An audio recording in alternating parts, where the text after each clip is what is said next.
So first of all, I want you guys to think about this question. I keep asking the students over and over again. If you take a reading test as a reading comprehension test, that means you only focus on the face value, which is the words, whatever they say in the test. And most students, they take reading test as reading comprehension test. That's why they keep matching the answer choices to the passage. If they can find somewhere, and then we choose it, which is not the right way, which is how the mistake comes out. I want you to take as argumented comprehension test, which means you really have to know how those words and the punctuation and even the transitional words, how they put together to convey the idea. For example, if you find something, the writer talk about something, but then after that there's however, which means whatever you read before however doesn't make sense anymore. Everything after however will be more important, okay? All right, so let's see what is the question type, okay? So here are the question type. Everybody can see it, right? Okay, so I want you to circle down or take a note, like what question type you're not really comfortable with, okay? Okay, all right. So most people, they told me they don't know what is the question type is. How many of you guys don't know what a question type you're making mistake? You have no idea. I just make like random mistake. I have no idea what type I made mistake. How many of you guys like belongs to this situation?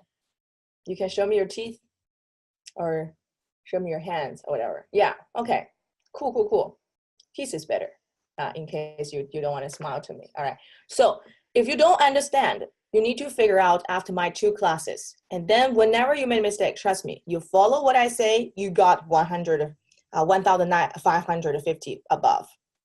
I got like a bunch of students get a full score. That's how they follow me. The hard part is whatever I say, you don't follow. And then you go back to your own way. And then you say, oh, it doesn't work. Oh, why I didn't improve at all. So you remember, okay? Follow what I say, it's gonna be saving your time. Okay, all right, so one more thing.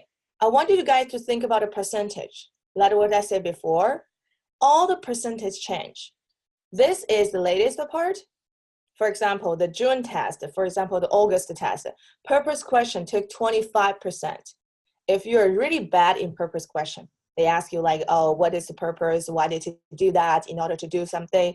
So if you're not really good at it, you will screw up this test, right? However, if you're not good at inference question, but the test only give you 10% this kind of question this time, you will be getting higher score in the reading section. Do you understand?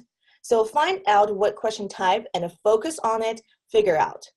So a student asked me like, hey, why a certain type of question I'm not really good? I would say it's just really because the thinking, the way of the thinking is different. Have you ever experienced like you're talking to someone, you try to tell something, and then that person get a totally opposite meaning, right? Your friends, your parents, they just don't get it. Those people really have to improve their inference question and a purpose question. And some of people, you try to explain something, but they don't get it, or they read something, they totally get a different idea. That means the literal comprehension, which means their words in context, or there's like a detail, and they just cannot get it. So figure out the question type can also help you to figure out your way of thinking, can avoid a lot of mistake. All right, so the core is, I want you to manage the reading section as a whole plan.